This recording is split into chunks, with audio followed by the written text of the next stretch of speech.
आज की कहानी। एक बार की बात है, किसी गांव में एक पंडित जी रहते थे।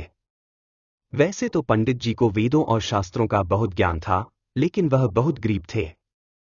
ना ही रहने के लिए अच्छा घर था और ना ही अच्छे भोजन के लिए पैसे।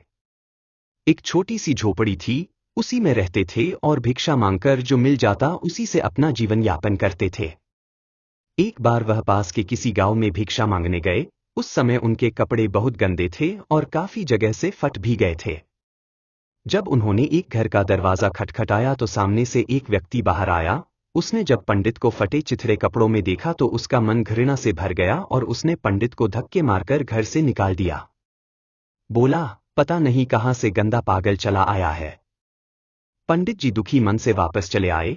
जब अपने घर वापस लौट रहे थे तो किसी अमीर आदमी की नजर पंडित के फटे कपड़ों पर पड़ी तो उसने दया दिखाई और पंडित जी को भोजन और पहनने के लिए नए कपड़े दे दिए। अगले दिन पंडित जी फिर से उसी गांव में उसी व्यक्ति के पास भिक्षा मांगने गए।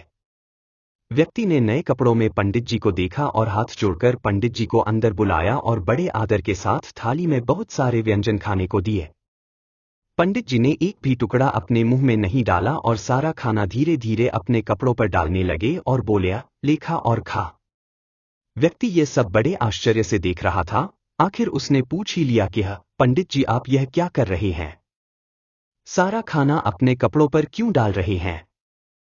पंडित जी ने बहुत शानदार उत्तर दिया, क्योंकि तुमने ये खाना मुझे नहीं बल्कि इन कपड़ों को दिया है, इसीलिए मैं ये खाना इन कपड़ों को ही खिला रहा हूं।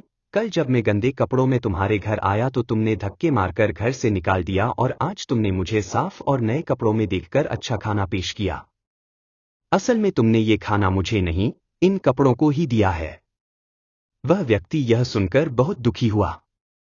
किसी व्यक्ति की महानता उसके चरित्र और ज्ञान पर निर्भर करती है, पहनावे पर नहीं।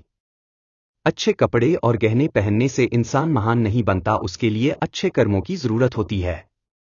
श्री बाला कर्मकांड एवं ज्योतिष कार्यालय, आचार्य दीपेश व्यास।